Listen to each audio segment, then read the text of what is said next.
자, 여러분, 이 박근혜 탄핵 사건은 부당한 게 맞습니다. 박근혜 탄핵은 부당한 게 맞아요. 정치에 대해서 정말로 오랫동안 관심을 가져온 특이한 케이스가 아니라면 대부분의 1, 20대 친구들은 물론이고, 그리고 또 우리 30대, 40대 사회인, 직장인, 동지 여러분들께서도 상당수가 이 주제에 대해서 잘 모르고 있는 분들이 많습니다. 우리 한 10대에서 30대까지 젊은 분들을 기준으로 놓고 보면은 한 상위 5% 정도를 제외하고는 이 문제의 심각성에 대해서 거의 인지를 못하고 있습니다. 이것도 솔직히 제가 너무 넓게 이 범위를 잡은 건지도 몰라요. 그래가지고 나이가 어린 분들은 흔히 이 주제를 접할 때 이런 생각들을 합니다. 아, 이명박이나 박근혜가 감방에 갇혀 있든가 말든가 저것들이야 어떻게 되든가 말든가 그게 나하고 무슨 상관임? 왜 우리가 그런 것까지 그렇게 걱정을 해야 됨? 아, 모르겠고 제발 좀 그것들은 냅두고 그냥 우리끼리 미래를 향해서 좀 나아가면 안 됨? 자꾸 뭘 그렇게 따짐? 님 태극기임? 이 프레임이 꽉 차 있습니다. 머릿속에. 우리 젊은 분들의 머릿속에. 자, 근데 그게 바로 누가 만들고 여러분들 머릿속에 심어준 세계관이냐? 바로 좌파가 만들어준 프레임이라는 거예요.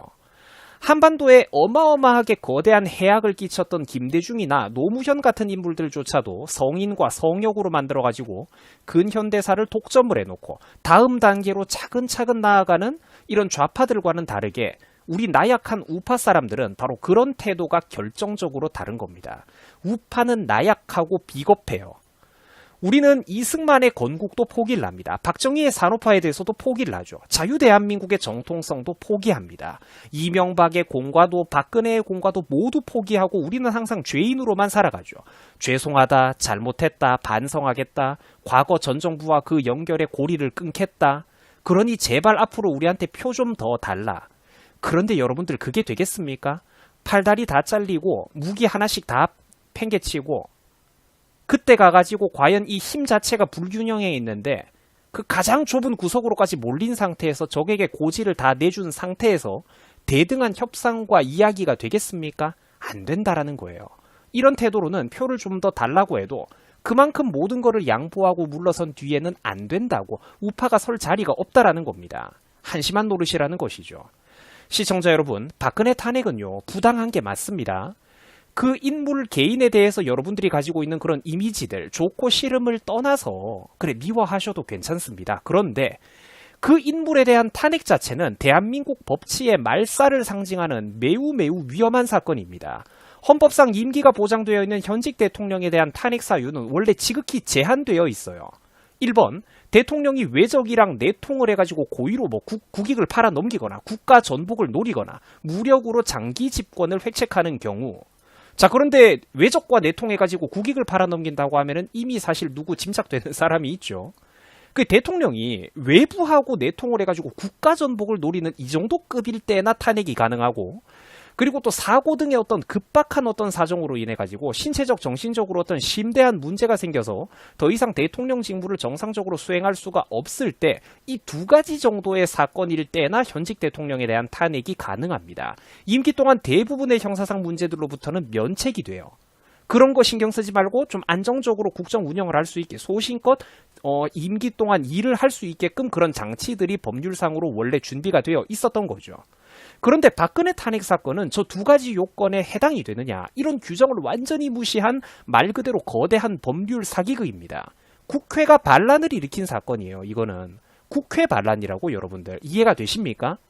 군인이나 정부가 국가 수반이 반란을 일으킨 게 아니라 국회가 반란을 일으킨 사건이 바로 박근혜 탄핵 사건의 진면목이라는 거예요. 부부가 뇌물을 받아도 당사자가 아니라 가지고 묶어놓지 못하는 판국에 남남인 최순실과 박근혜의 관계를 물론 두 사람이 사적으로 친하기는 했겠죠.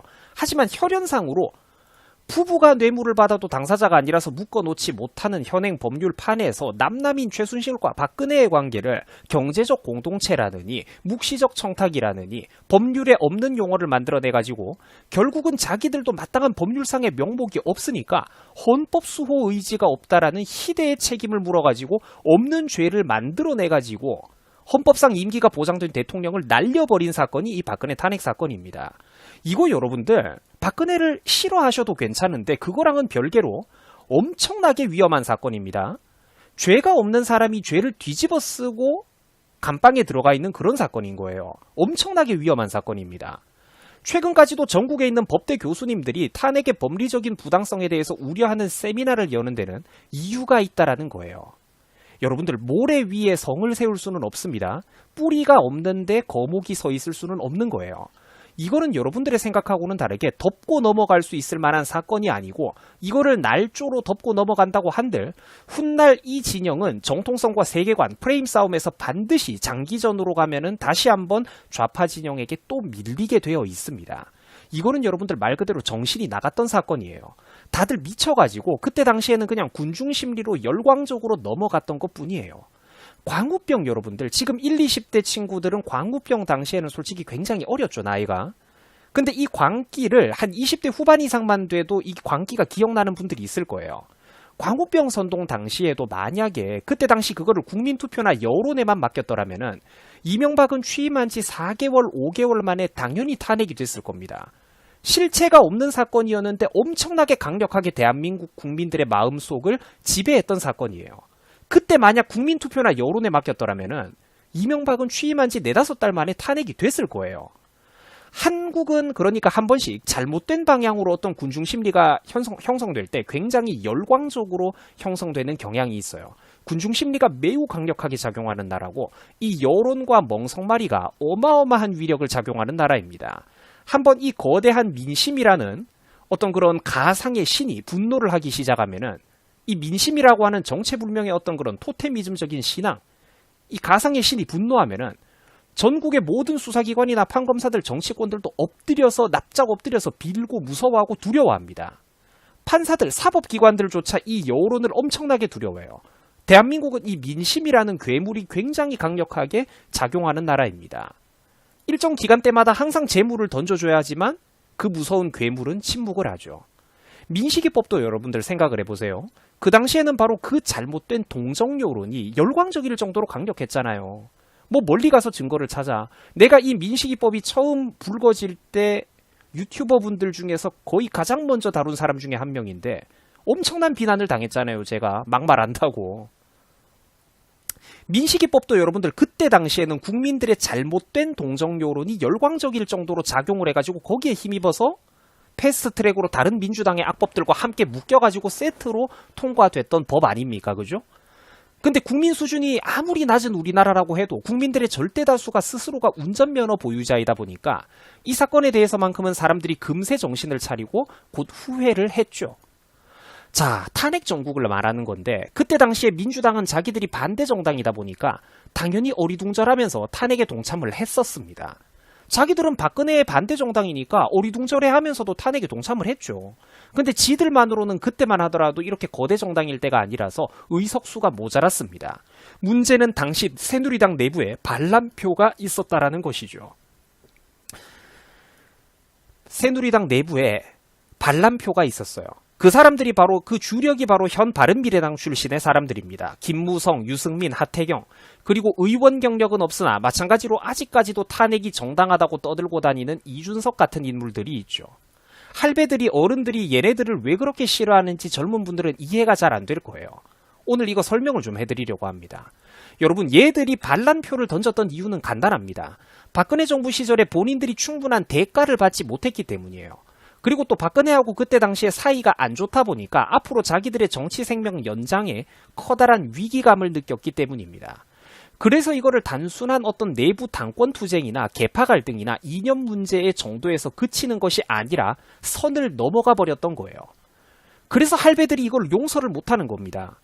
평소에 좀 생각이 다른 아군들끼리 그래 입에 침을 튀기면서 싸울 수 있죠. 그게 민주주의 아니겠습니까? 근데 얘네들은 입에 침 튀기면서 싸우는 게 아니라 결정적인 순간에 적진영과 내통을 해가지고 아군 등에다가 뒤통수에다가 칼을 꽂아 넣었다라는 거예요. 선을 넘었다라는 말이에요. 자, 친구들끼리 살다 보면 말싸움 할 수도 있죠. 우리 중고등학생 친구들 같은 경우에는 물론 그러면은 안 되겠지만 솔직히 심하면은 주먹도 좀 쓸 수 있는 이제 그런 상황이 종종 있죠. 친구들끼리. 자, 그런데 친구들끼리 그래 말싸움하거나 주먹을 쓸 수도 있어. 근데 연장을 꺼내들면은 경우가 180도 달라진다라는 겁니다. 무슨 말인지 알겠어요? 선을 넘어가 버렸다라고. 친구들끼리 논쟁을 하고 다투는 수준의 선을 넘어가 버렸단 말이야. 친구, 동지들끼리 토론하느라 투닥거리고 갑론을박을 하는 그 선을 완전히 넘어가 버렸다라는 말입니다. 그 사기 탄핵 한 방으로 대한민국에 무슨 일이 벌어졌느냐? 범보수 진영이 공중분해, 싸그리 공중분해가 되어버렸습니다. 그러고 나면은 자기들은 괜찮을 줄 알았는데 천하가 뒤바뀌고 난 뒤로 새롭게 칼자루를 쥔 2인자 민주당이 다시 1인자가 되니까 천하가 뒤바뀌고 난 뒤로 칼자루를 쥐게 된 민주당이 이것들을 가만히 내버려 둡니까? 아니죠. 결국 본인들의 세력도 처절한 보복을 당했습니다. 그리고 안타깝지만 여기에는 우리 젊은 여러분들이 좋아하는 이명박의 책임도 있습니다. 박근혜도 광우병 선동 시절에 물론 이명박을 비판하는 못난 짓을 하기는 했어요. 박근혜와 이명박 두 계파가 굉장히 갈등이 심했거든요. 박근혜 씨도 물론 광우병 선동 시절에 이명박을 비판하는 못난 짓을 저지르기는 했습니다만, 그런데 적어도 박근혜는 그렇게 한번 말로, 제가 말했죠, 말싸움만 하고 끝이었지 민주당과 야합해가지고 이명박을 탄핵하는 짓거리까지는 안 했어요. 그건 미친 짓이었으니까.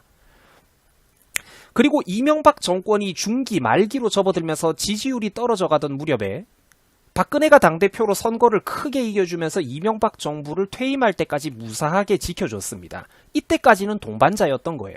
삐걱거리면서도 두 거대 집단이 2인 3각이 됐었던 거예요. 그런데 이명박 쪽에서 선을 넘어버렸습니다. 이명박을 비롯한 김영삼 계파 출신 사람들, 그리고 현 바미당 출신의 그런 인간들이 박근혜를 탄핵을 해버렸다라는 말이죠. 자기들한테 많은 대가를 안 줬거든. 자기들을 공천이나 이런 데서 배제를 했거든. 박근혜가 공천을 안 준 게 그러면은 좀 섭섭하고 나쁜 것 아니냐라고 하실 수 있겠지만, 사실 이명박 씨가 집권을 했을 때도 박근혜 계열의 공천 학살을 했었습니다. 공천을 안 줬어요.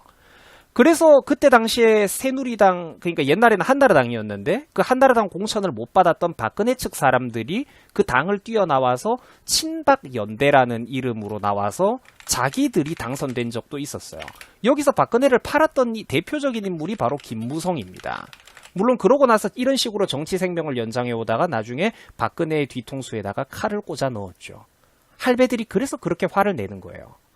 어쨌든 그래가지고 박근혜는 이명박을 탄핵시키지 않고 지켜줬지만 이명박을 비롯한 김영삼 계파 출신, 그리고 현 바미당 출신 인사들은 자기들에게 주는 대가가 적다라는 이유로 박근혜를 탄핵을 시켜버렸습니다.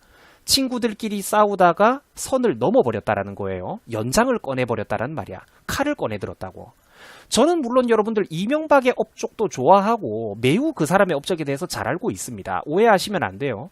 이쪽 진영이 또 사람들도 잘 풀고 여론 관리를 주기적으로 잘해주고 있기 때문에 우리 젊은 분들 인터넷 커뮤니티에 가면은 이명박의 업적을 칭송하는 잘 정리된 글도 심심하면 자주 올라오는 걸 보셨을 거예요.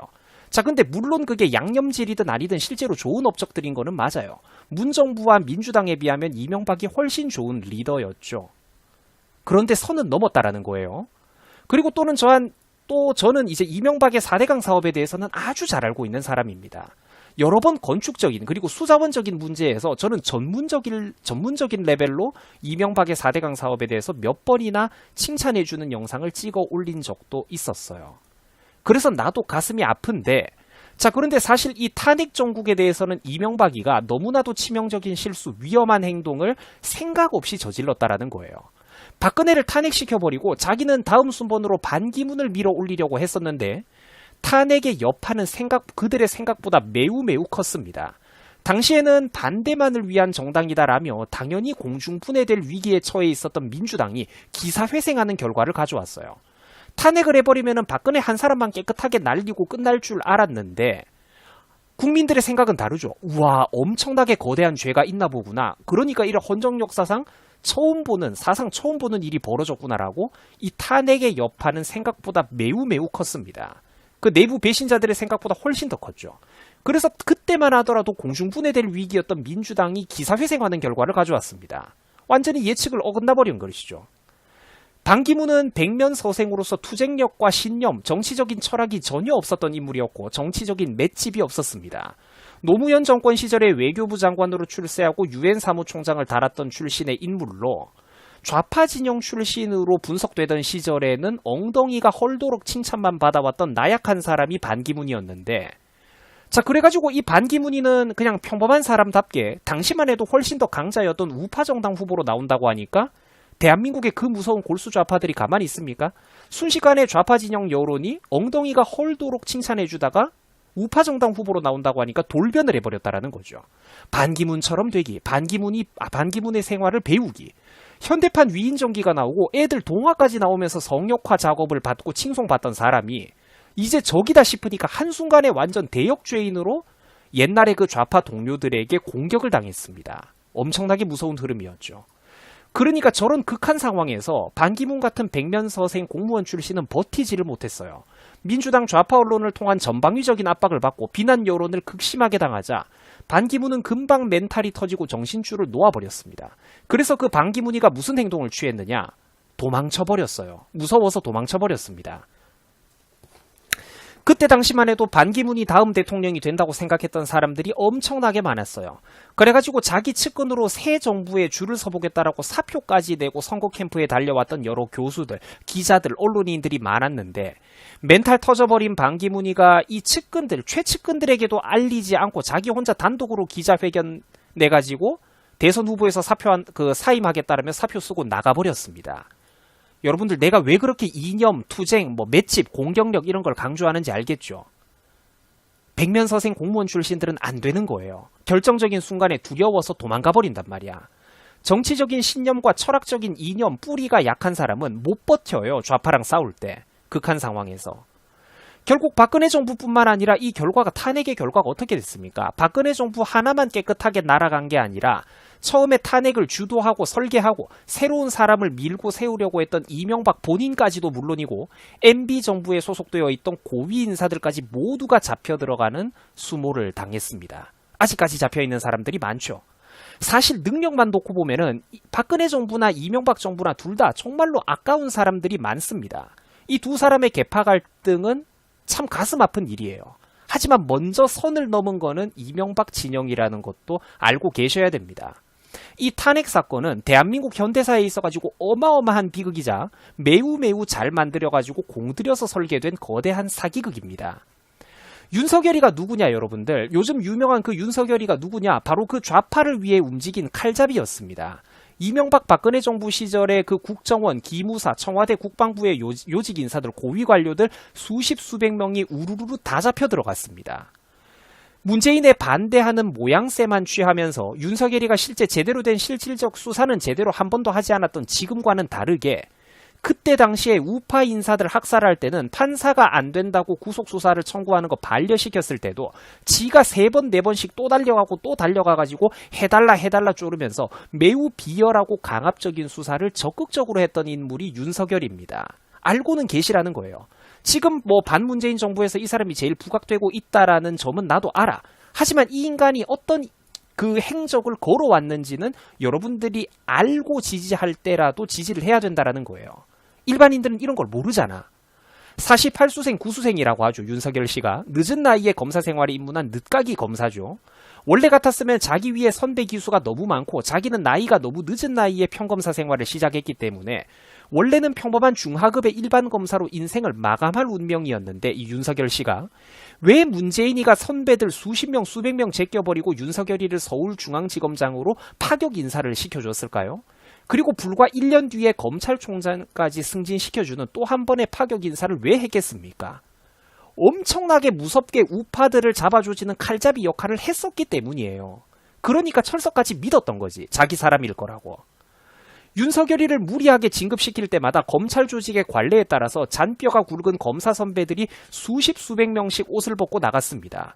조직 문화의 특성상 검찰 조직은 선배가 후배의 지휘를 받으면 모양새가 곤란하기 때문에 후배가 파격적인 승진을 하면 보통 선배들이 사표 쓰고 자리를 비켜주는 게 그 조직의 관례이기 때문이었습니다. 문재인은 이런 식으로 손 한 번 안 대고 검찰 조직 전체를 본인 입맛에 따라 대규모로 개혁을 할 수가 있었던 거죠. 사람을 갈아치울 수가 있었던 겁니다. 물갈이를.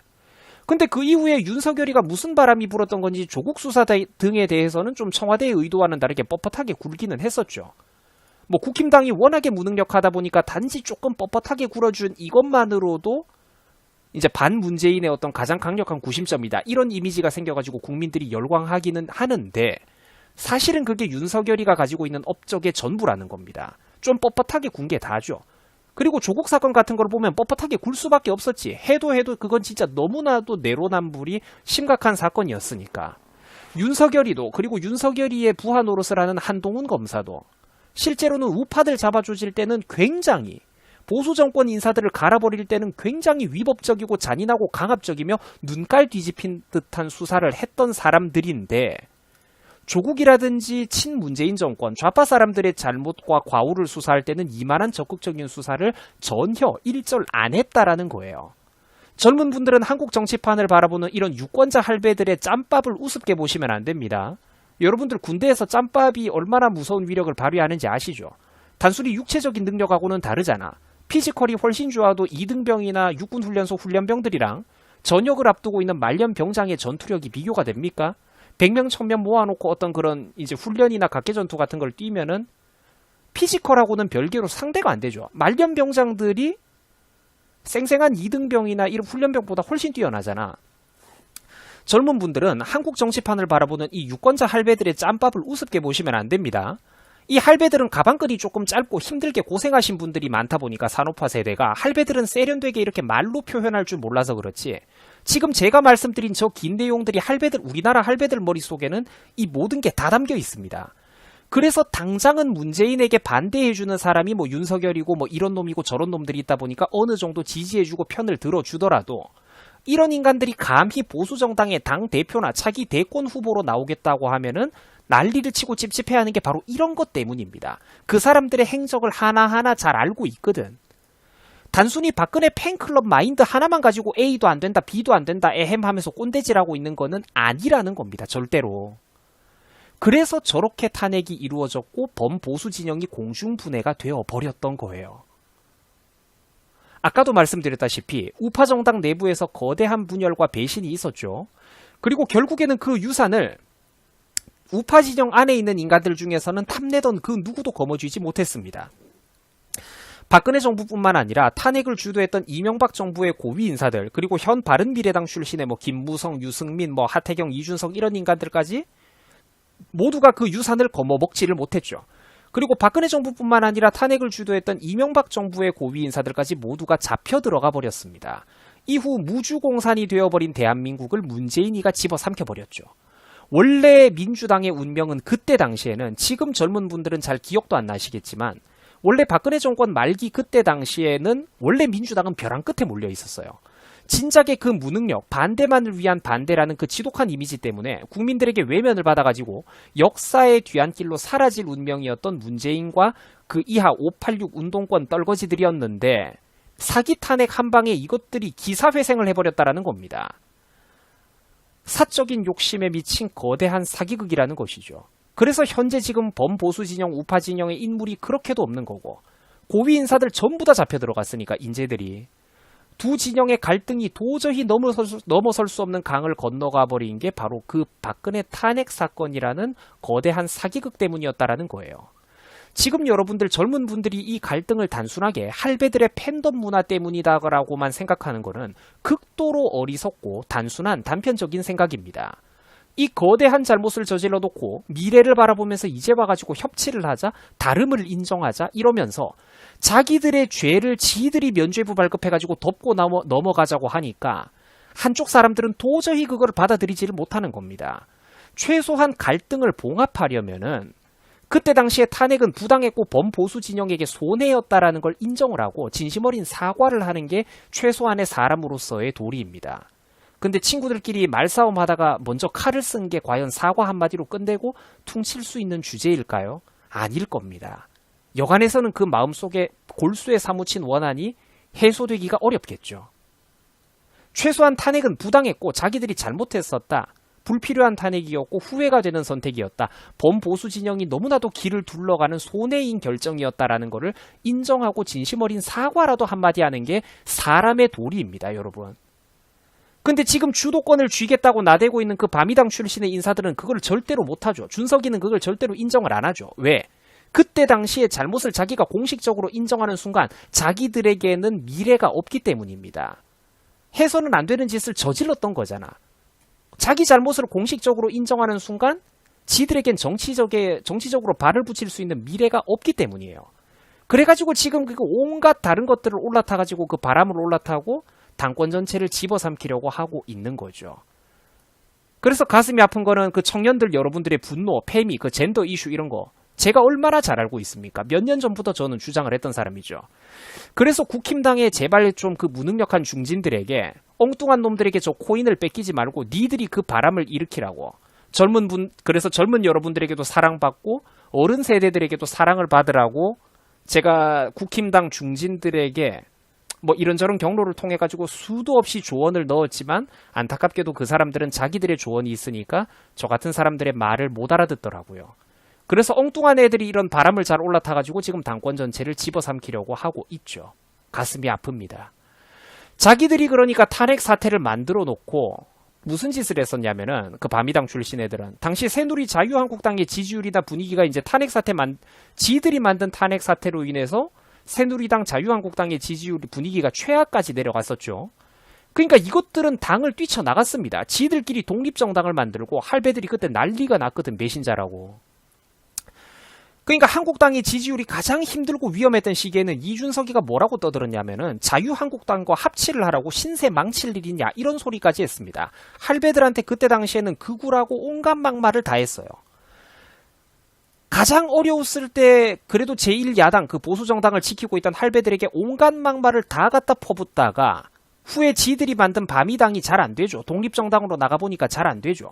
그 소수정당으로 공중분해될 위기에 처하고 이후 자유한국당이 조금 안정된다 싶자. 그리고 지난번에 그 총선이 다가오자. 국회의원 선거. 그래서 이제 어떻게든 그래도 우파가 힘을 최대한 합쳐보자 이런 여론이 생겨가지고 이것들이 그 기회를 틈타가지고 다시 기어들어왔습니다. 그때 당시에 이 바미당을 받아주면 안 된다고 말씀하셨던 할배들도 많지만 똑같은 애국자 할배들 중에서도 얘네들을 정말로 미워하지만 받아주자고 했던 사람들도 많았어요. 그거는 어째서 할배들이 그런 엄청난 융통성이 가능했냐라면은 문재인 정권만큼은 막아야 되니까, 민주당의 승리만큼은 막아야 되니까 바미당 출신 배신자들이 보수정당 1, 보수정당 2로 자유한국당이랑 표를 갈라먹는 게 겁이 나가지고 할배들이 골수에 원한이 골수까지 사무쳐 있는데도 이것들을 받아들여 주셨던 거예요. 그러자 냉큼 이것들이 공중분해될 위기에 있다가 냉큼 기어들어왔죠. 그래서 그때 당시에는 할배들의 여론이나 황교안 같은 사람들에게 설설 기었죠. 하태경이가 그때 의자 빼주고 넣어주는 그런 시중까지 들었던 그런 사진들이 제가 기억이 납니다. 그렇게 이제 어색한 관계로 몰래 슬그머니 다시 당으로 기어들어왔죠. 그리고 세월이 흘러가지고 그 중진이라는 사람들이 제가 지난 몇 년 동안 계속 비판을 했다시피 국힘당 중진이라는 사람들이 굉장히 무능력하고 공약과 색깔이 없었죠. 그렇다 보니까 겨우 한두 가지 이슈에 발을 걸치고 있는 이것들이 부각이 돼가지고 당 전체를 지금 그때 탄핵 시절의 그런 배신자들이 지금 자기들이 다시 집어삼키려고 하고 있는 이게 바로 국힘당의 현재 오늘날의 모습입니다. 막장도 이런 막장이 없죠. 그러니까 시청자분들이 차악을 되게 쉽게 말을 하잖아요. 요즘 어린 친구들이. 정치란 차악을 선택하는 거 덜 나쁜 것을 선택하는 거라고 형님이 가르쳐 주시지 않았습니까? 라고 하는데 지금 국힘당의 사건이 얼마나 개막장인지 알겠죠. 이 차악이라는 걸 쉽게 말할 수 있는 상황이 아니라는 거예요. 국힘당의 중진들, 나경원, 주호영 물론 무능력하고 제가 지난 몇 년 동안 끝없이 비판을 했죠. 근데 유승민, 김무성이라든지 이준석이라는 인간에 대해서 할배들이 왜 그렇게 경고하고 경계를 하는지도 여러분들이 알아야 된다라는 거예요. 이 갈등을 단순하게만 바라보시면은 할배들이 왜 그렇게 분노를 하는 건지 여러분들은 그 배경을 이해할 수가 없습니다. 네, 반갑습니다. 민주정당. 네, 어저께가 국민의 짐인지 상당히 혼돈이 되는 이러한 그 위장 보수 정당의 이준석이라는 자가 당대표로 선출됐습니다. 물론 저희들은 예전부터 잘 알고 있었습니다. 이 국민의 짐이라는 정당은 2017년 3월 10일 박근혜 대통령 탄핵을 통해서 문재인과 한 몸, 한 통속이 되었습니다. 그러다 보니 2017년 5구 대선 이후 지금까지 문재인 세력의 대한민국 국가 파괴 행위에 대해서 문재인에 대해서 끌어내릴 생각조차도 하지 않고 오로지 문재인 편에 서서 문재인의 대한민국 파괴 행위를 부역하고 도와준 이 위장보수정당 국민의힘, 이들은 그동안 우리 자유대한민국 보수파 국민을 기만하고 속이기 위해서 온갖 연극을 다 해왔습니다. 또한 이번 이준석의 당대표 선출도 연극이고 하나의 쇼입니다. 이번 이준석이가 당대표 선출로 된 것을 보면서 저희들은 일찍이 알았지만 이렇게까지 막 나갈 줄은 몰랐습니다. 그리고 여러분들 잘 아시겠지만 이준석은 국가 반란 탄핵 세력 유승민 친구의 아들입니다. 여러분들 더구나 변변한 어떤 경력이나 또 국회의원 경력도 없는 자가 당대표로 올라서게 된 것은 이것은 바로 김무성과 유승민 또 국가반란 탄핵 세력들이 이준석에게 악역을 맡길 것이 아닌가 이런 생각이 듭니다. 따라서 성명서를 발표할 조차도 없지만 그러나 이번 기회에 다시 한번 위장정당, 위장보수정당, 국민의힘의 실체와 정체를 우리 대한민국 국민 여러분에게 알리기 위해서 성명서를 발표하겠습니다.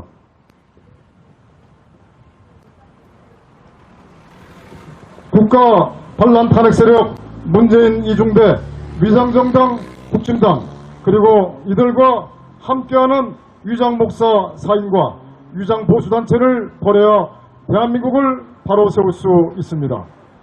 대한민국은 6.25 이후 지난 70년간은 잠시 휴전 상황인데 6.25를 잊고 종전된 것처럼 주적 북한을 잊고 너무 평화롭게 살아왔습니다.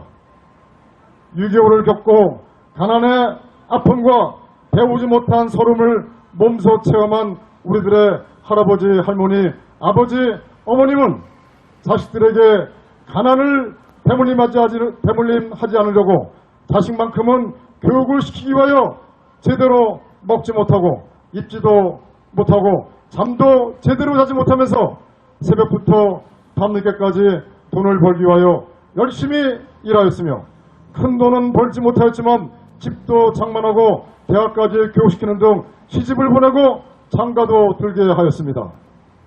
그리고 이렇게 바쁘게 살다 보니 선거 때만 되면 무조건 1번만 찍었고 이 땅에 빨갱이 없는 나라가 되기를 바라고 풍성한 나라가 되기를 간절히 바랬습니다. 그러나 우리들이 바쁘게 살아오면서 1번만 찍는 사이 보수 우파 정당이라는 민주정의당, 민주자유당, 신한국당, 한나라당, 새누리당, 자유한국당, 미래통합당, 국민의힘은 하나하나 북한 조선노동당과 중국 공산당을 추종하는 세력들에 장악당하고 적의 수중에 넘어가고 있었다는 사실을 우리들은 몰랐습니다. 이들은 대한민국의 주적 살인독재 체제가 매년 대대적으로 기념하고 북한 교과서에 자랑스럽게 알리는 5.18 일부 북한군 의혹이 있는 신원 미상자가 있는 광주 망월동에 가서 무릎을 꿇었으며 5.18 정신을 대한민국 헌법에 넣겠다고 하였습니다.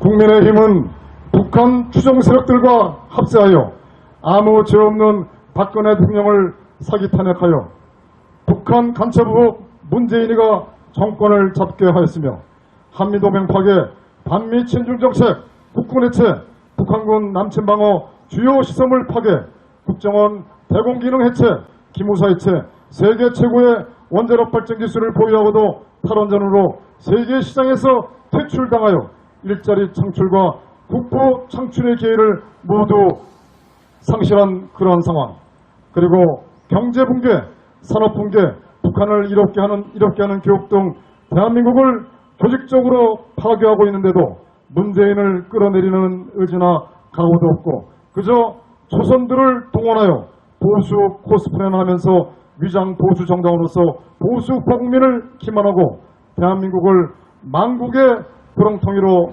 몰아넣었습니다. 이들은 국민의힘은 2019년 광화문 집회 탄핵의 주범 황교안과 위장 목사들 그리고 위장 보수 세력들을 내서 국민을 기만하여 왔으며 청년당 행사에서 북한 인고기를 디자인으로 한 목도리를 목에 거는 만행을 저질렀습니다. 국가반란 세력 이준석이가 나올 때부터 처음부터 예상하였지만 2021년 6월 11일 위장보수정당 국민의힘은 국가반란 탄핵 세력 조중동의 전폭적인 지원 사격으로 같은 국가반란 탄핵의 원흉인 유승민의 친구 아들인 이준석을 당대표로 선출하였습니다.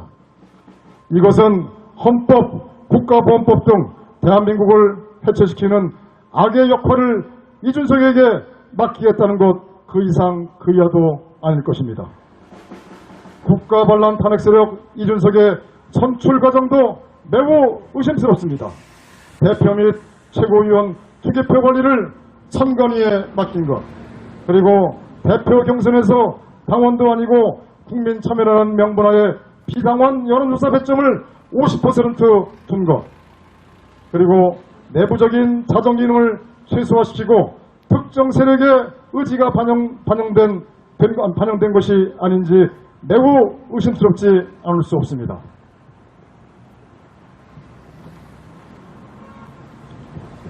저희 국보는 문재인이가 불법으로 정권을 찬탈한 그 상황에서도 어느 누구도 저항하지 못하는 2017년 5월에 최초로 문재인에게 저항의 깃발을 들었으며 자한당이나 문재인 세력은 국가반란 탄핵 세력이기에 대한민국을 바로 세울 수 있는 방안은 대한민국 국민이 박근혜 대통령 중심으로 뭉쳐 투쟁하는 것뿐이라는 주장을 그동안 계속해왔습니다. 태극기 동지 여러분, 내년 대선은 합법을 가장한 저들이 대한민국을 북한 살인 독재 체제 주도의 연방제로 가느냐, 아니면 대한민국을 바로 세울 수 있는 것이냐 하는 대한민국의 운명을 결정하는 중대한 날이 될 것입니다.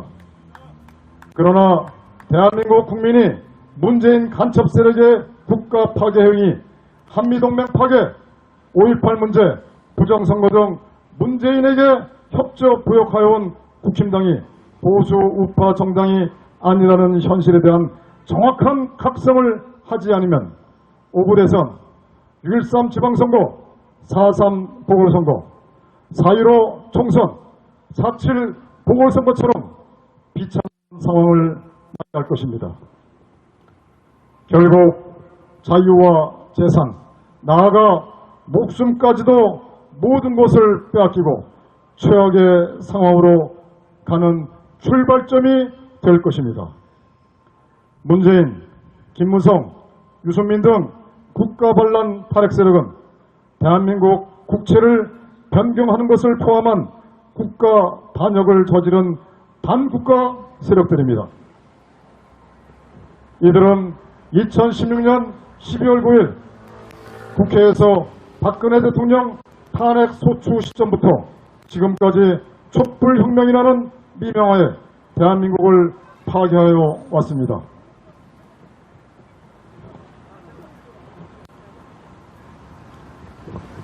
따라서 문재인, 김무성, 유승민 등 국가반란 탄핵 세력들은 정권을 빼앗기면 대한민국 헌법과 국법에 의하여 모두 죽임을 당한다는 것을 잘 알고 있을 것입니다. 그러기에 이들은 부정선거뿐만 아니라 대한민국 경찰과 군인의 복장을 한 북한군과 중공군을 동원하는 등 수단과 방법을 가리지 않을 것입니다. 주사위는 주어졌습니다. 방향은 결정되었습니다. 이 상황에서 대한민국을 바로 세우고 자유민주주의 체제를 수호할 수 있는 유일한 방안은 박정희 대통령 순국 정신으로 무장하고 박근혜 대통령 중심으로 뭉쳐 대한민국 전 국민이 전사가 되는 길뿐입니다. 이런 각오를 하지 않으면 자유, 재산, 생명 등 모든 것을 빼앗길 것입니다. 우리 모두 일어나 함께 싸웁시다. 우리 모두 일어나 함께 투쟁합시다. 우리 태극기 세력 모두가 함께하면 우리는 반드시 승리할 것입니다. 자유는 자유를 지킬 수 있는 자만이 자유를 누릴 수 있습니다. 자유는 공짜가 아닙니다. 자유민주주의는 피로서만 지킬 수 있는 것입니다. 순국선열 호국명령 그리고 박근혜 대통령 대한민국 태극기 세력의 앞날에 하나님의 은총이 함께하기를 2021년 6월 10일 태극기혁명 국민운동본부 감사합니다.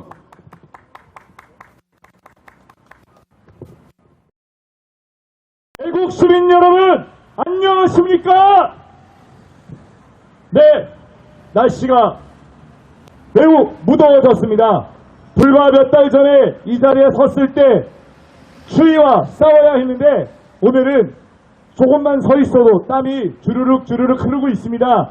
제가 이런 날씨에 연대했으면서 지난 탄핵 이후에 이렇게 길거리에서 대한민국의 정의를 바로잡기 위해 싸워오신 모든 애국시민들께 경의를 표하는 마음을 자연스럽게 갖게 됐습니다. 너무나도 감사드립니다. 그분들이 있었기에 아직 대한민국 희망이 있습니다. 정확한 문재인 이제 곧 끌려 내려올 텐데 여러분들이 그 희망을 이어왔음을 제가 이 자리에서 반드시 밝히면서 오늘 연사분들의 연사를 듣도록 하겠습니다. 네, 안녕하십니까. 애국 시민 여러분, 해외에 계시는 애국 동지 여러분, 국본 집회가 시작됩니다. 그리고 오늘도 이 땡볕에 유튜브 중계를 통해서 이 집회를 중계방송해 주시는 우리 유튜브 대표님들께 각별한 감사의 말씀 드립니다. 애국 시민 여러분, 오늘 먼저 여러분들께 감사하다는 말씀과 함께 반가운 소식을 하나 전해드리겠습니다.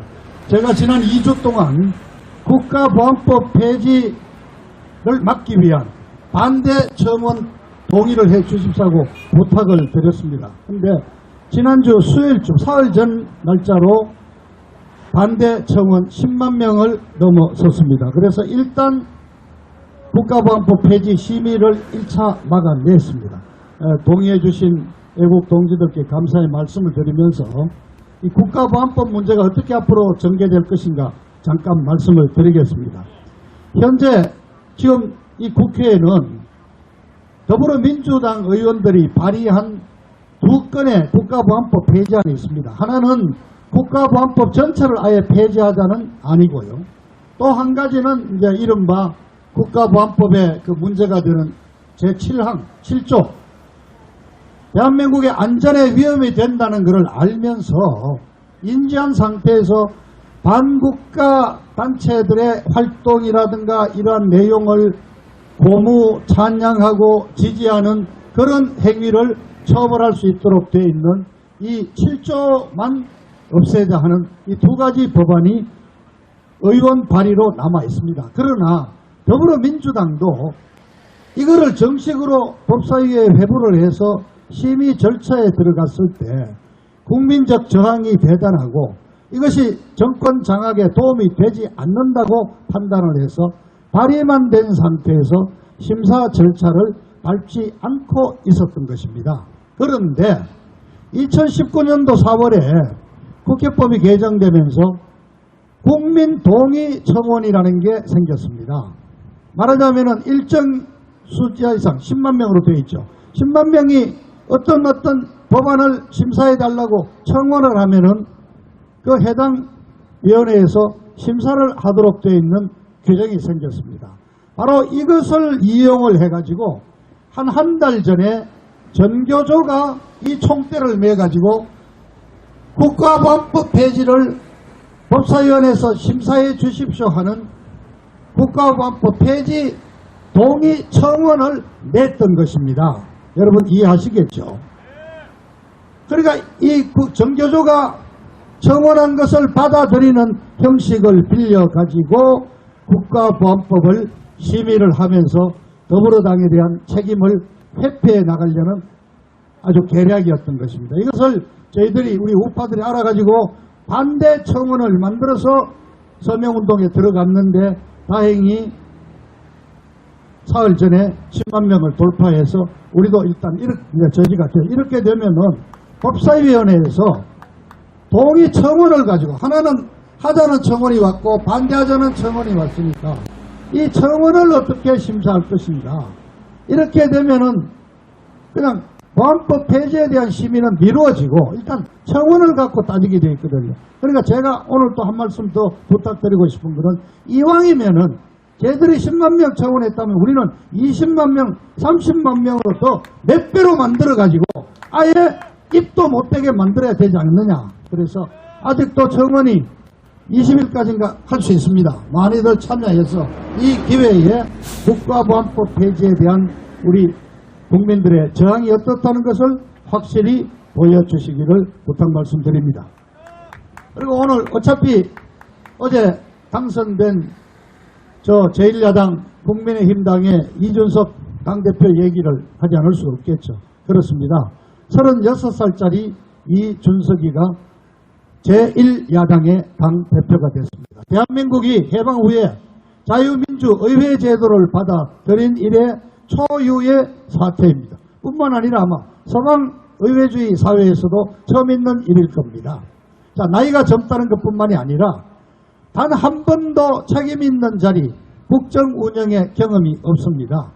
2011년 12월 초에 당시 박근혜 당대표가 물러나 있다가 비대위원장으로 당원들의 추대를 받아가지고 2012년 19대 총선을 지휘하기 위해서 비대위원장이 됐을 때 이 이준석이를 그 전에 소개받아 알고 있었고 그래서 이준석이를 청년 몫으로 비상대책위원도 임명해서 발탁을 한 박근혜 키즈라고 할 수가 있습니다. 그 이자가 이제 당대표가 됐는데 그 이후로 국회의원 선거 3번 나와서 떨어진 것이 경력의 전부입니다. 자, 그런데 하여튼 경천 동지할 일이 야당사에서 벌어졌습니다. 자, 이거 긍정적으로 볼 수가 있죠. 뭔가 야당을 바꿔야 된다. 지금 대한민국의 제1야당, 과거 한나라당에서부터 지금 내려온 미래통합당 이름을 거쳐서 지금은 국민의힘이라는 당명을 갖고 있지만은 국민의 짐이다, 국민의 암덩어리다 하는 그런 얘기를 들었습니다. 왜냐? 잘한다기보다도 아예 싫다는 혐오감을 많이 준 정당이었습니다. 따져보면은 자, 국민의힘 당의 국회의원들 전부 3, 4선, 4선, 5선, 6선가 있고 다 왕년에 사법고시 해가지고 검사, 판사, 검사장 다 지내고 또 장관, 차관 다 지냈고 무슨 미국 유학 집안이 좋아가지고 박사학위 따가지고 대학교 교수, 총장 다 지내고 이런 아주 명망가들이 노년에 아예 명예직 비슷하게 하는 짓거리가 전부 이 국회의원 자리처럼 되어 있고 아니면은 그 지역의 기업가들, 돈 많은 그 지역의 토호 세력들 이런 자들이 아니고 뜻있는 젊은이들이 뚫고 들어갈 아예 여지가 철옹성처럼 막혀있는 꼰대 정당이었습니다. 이걸 이제 36살짜리 총각이 나왔으니까 엄청 바뀌겠죠. 그래서 지금 언론들도 세대교체의 시작이다. 변화가 이제 시작이 됐다. 대한민국 정치판에 격변이 일어나고 지각 변동이 일어난다. 매우 긍정적으로 보고 있다는 말씀 드립니다. 그렇습니다. 매사에는 긍정적인 면과 부정적인 면이 있죠.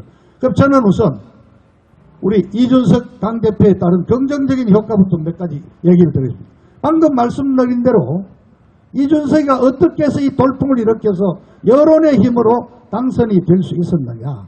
저는 한마디로 말해서 정권 교체, 이 문재인 좌빨 좌익정부를 몰아내고 내년 3월 9일 대통령 선거에서 정권을 잡아와야 되겠다 하는 국민들의 열망이 이준석 효과를 만들어냈다고 생각을 합니다. 자, 우선 4.7 지난번 보궐선거가 계기가 됐죠. 4.7 보궐선거에서 정말 가능할까 반신반의했던 후보 단일화가 이루어지면서 우리 우파 국민들에게 우파가 나름대로 희망을 보여줬습니다. 오케이, 잘한다. 그럼 해봐라 이번에.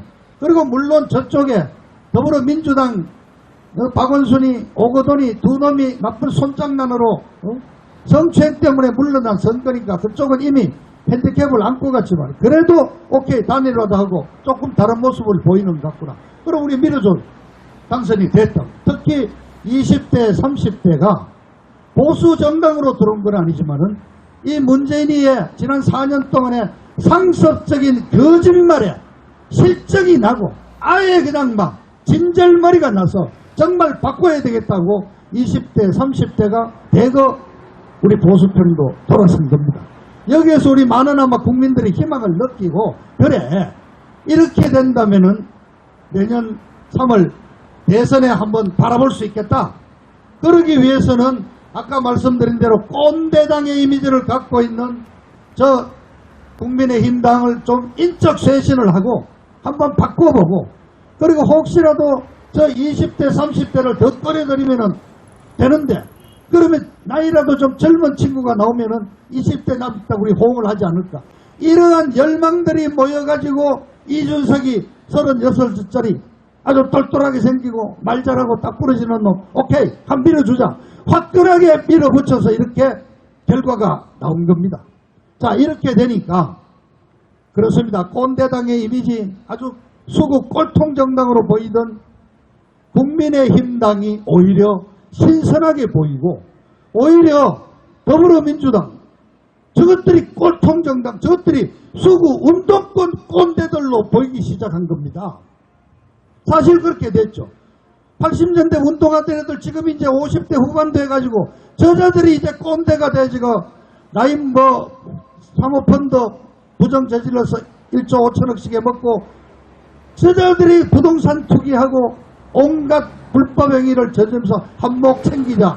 저 운동권 친구들의 그 민주화를 외치던 저자들의 도덕성이 어디 가고 청렴성이 어디 가고 저자들이 지금 꼰대 정당으로 바뀌고 있는 겁니다. 바로 이런 점에서는 이준석이의 당선이 우리 정치판에 큰 변화를 가져왔고 좋은 효과를 가져왔다 저는 볼 수가 있습니다. 그러나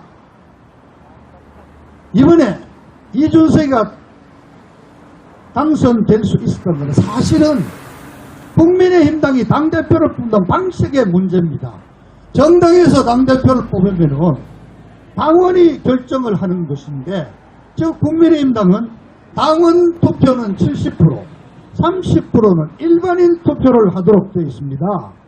자, 더불어민주당은 90%가 당원 투표고 10%만 일반 여론조사를 합니다. 그런데 여기는 30%가 여론조사를 하게 되어 있는데 여기에서 쉽게 말하면 역공작도 있고 역선택도 있을 수 있는 것이거든요. 바로 이것 때문에 인기몰이 여론조사에서 압도적인 지지를 얻어서 이준석이가 당선될 수 있었던 겁니다. 자, 이제 부정적인 얘기를 좀 해보죠. 첫 번째, 아무런 경험이 없다 이거죠. 경험이. 자, 누구는 야 프랑스 지금 마크롱 대통령도 39살짜리 때 그분은 대통령 안 됐나? 자, 그렇습니다. 그러나 마크롱 대통령은 전임 올랑드 대통령에 의해서 5살, 6살 때 경제수석으로 발탁이 됐고 그 다음에 만 2년 동안 경제산업부 장관을 지냈습니다. 우리로 따지면은 경제부총리 겸 산업부 장관을 2년 동안 올랑드 대통령 밑에서 착실하게 국정경험의 수업을 갖고 자기 정당을 만들어서 독자적 정치를 시작을 했죠. 자, 그럼 또 누구는 김종필이가 5.16 혁명 일으킬 때 35밖에 안 됐다. 60년 전 육사, 정규 육사를 나온 그 장교들은 대한민국 최고의 교육을 받았습니다. 웨스트 포인트 체제들을 똑같이 따라 만든 한국 정규 육사를 나오고 영광급대 병과별로 보병학교, 포병학교 뭐 이런 식으로 미국 유학 갔다 오고 또 중량급 되면은 육군대학 갔다 오고 공군대학 갔다 오고 미국 유학도 다 1년씩 2번씩 갔다 온 사람들이었어요. 또 누구는 김영삼이가 1917년에 40대 기술원을 부르짖었잖냐. 그때 43살이었다. 맞습니다. 그러나 그때 이미 김영삼이는 국회의원 4선 국회의원이었다는 사실입니다. 이준석이는 아무것도 한 게 없어요. 박근혜 대통령이 비대위원도 발탁했고 2012년, 2016년, 2020년 작년까지 세 차례 국회의원 나가서 다 떨어진 게 이 친구의 경력입니다. 바로 어제 오후에 일본의 요미우리 신문, 아사히 신문, 일본 NHK 언론들이 도대체 아무런 국정 경험이 단 한 건도 없는 사람이 제1야당의 당수가 된 아주 이례적인 사태가 발생했다. 여기에 당원들도 불안한 겁니다. 그래서 여러분 투표 결과를 보시면은 당원 투표에서는 나경원 후보가 40.1%, 이쪽이 이준석이 3% 이상 나경원이가 이겼습니다. 다만 이른바 여론조사에서 이준석이가 58%, 나경원이가 28%, 30% 지는 바람에 합산을 해서 이준석이로 넘어갔습니다. 자, 이준석이라는 이 젊은 자의 아무런 경험이 없는 그 리더십과 지도력에 우선 당원들도 불안함을 느끼고 있고, 이것을 가리켜 이른바 이준석 리스크라고 그럽니다. 우리도 역시 불안감을 갖출 수가 없습니다. 두 번째, 그동안 이 친구가 해온 사람을 평가할 때 말과 행동을 보고 우리가 평가를 해야 되는데, 이 친구가 말이 너무 엉망이었습니다. 입방정이 좀 심했습니다. 가장 존경하는 정치인이 이정희라고 그랬고, 이 친구 입방정이 한두 가지가 아니죠. 자, 작년 4.15 부정선거로 우리 우파 애국단체들이 그냥 이리 땡볕에서 고생을 하는데, 이제는 4.15 부정선거는 없었다. 그 정도가 아니라 4.15 부정선거를 갖고 고발하고 하는 자들은 내가 검찰에 고발하고 싶다.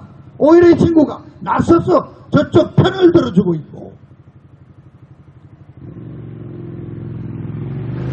그 다음에 이 친구 행동이 뭐 어떤 걸 합니까?